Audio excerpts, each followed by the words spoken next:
مسلمان ہو گئی تھی، ایک صحابیہ بنی تھی، لیکن ایک حوالے کے طور پہ کہنا پڑتا ہے کہ یہ جنگ ایک ہندہ نامی عورت نے کروائی تھی، جس کا باپ اور بھائی جو ہے وہ مسلمانوں کے ہاتھوں اسلام کی پہلی بڑی جنگ بدر کے مقام پہ مارے گئے۔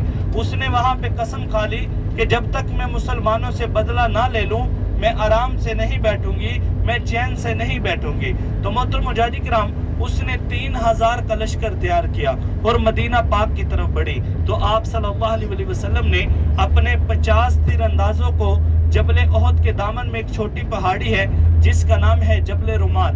جبل عربی میں پہاڑ کو کہتے ہیں، رمات جو ہے وہ تیر اندازی والی جگہ کو کہتے ہیں۔ جبل رمات تیر اندازی والی پہاڑی۔ تو آپ صلی اللہ علیہ وسلم نے اپنے 50 تیر اندازوں کو تیر اندازی والی پہاڑی پہ کھڑا کیا اور حکم دیا کہ جب تک میں حکم نہ دوں آپ نے اس پہاڑی کو نہیں چھوڑنا، چاہے ہم جنگ جیتے چاہے ہارے۔ تو صحابہ اکرام نے مل کے اچھا مقابلہ کیا، اچھی تیر اندازی کی ابو سفیان کے قافلے کے ساتھ۔ تو ابو سفیان کا قافلہ جو ہے وہ ڈر کے مارے بھاگنے لگا، دوڑنے لگا۔ تو صحابہ اکرام نے یہ سمجھا کہ شاید ہم جنگ جیت چکے ہیں، کفار میدان چھوڑ کے بھاگ چکے ہیں، تو انہوں نے اس نظریے سے اس پہاڑی کو چھوڑ دیا کہ ہم مال و غنیمت اکٹھا کر لیں تاکہ اسلام میں ہمارا زیادہ سے زیادہ حصہ ہو سکے۔ اس وقت تک مسلمان نہیں ہوئے تھے۔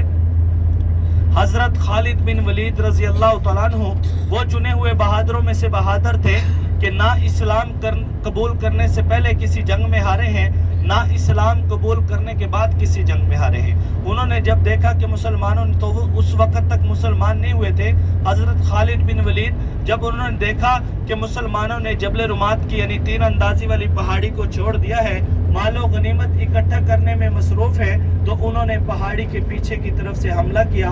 اس طرح ایک کے بعد ایک ہمارے 70 سید شہداء اس مقام پر شہید ہوئے، جن میں سے آپ صلی اللہ علیہ وسلم کے پیارے چچا جان حضرت امیر حمزہ رضی اللہ تعالیٰ عنہ بھی اسی جنگ میں شہید ہوئے۔ جب آپ کے پیارے چچا جان شہید ہوئے تو ایک صحابی آپ صلی اللہ علیہ وسلم کی خدمت میں حاضر ہوا، عرض کی کہ یا رسول اللہ صلی اللہ علیہ وسلم، آپ کے پیارے چچا جان شہید ہو گئے ہیں۔ تو آپ صلی اللہ علیہ وسلم کی آنکھ مبارک میں آنسو آ گئے اور آپ نے اپنا چہرہ مبارک آسمان کی طرف اٹھا کر یہ دعا کی کہ یا اللہ اب تو مجھ سے راضی ہو جا، میرے پاس جو کچھ تھا میں نے تجھے دے دیا۔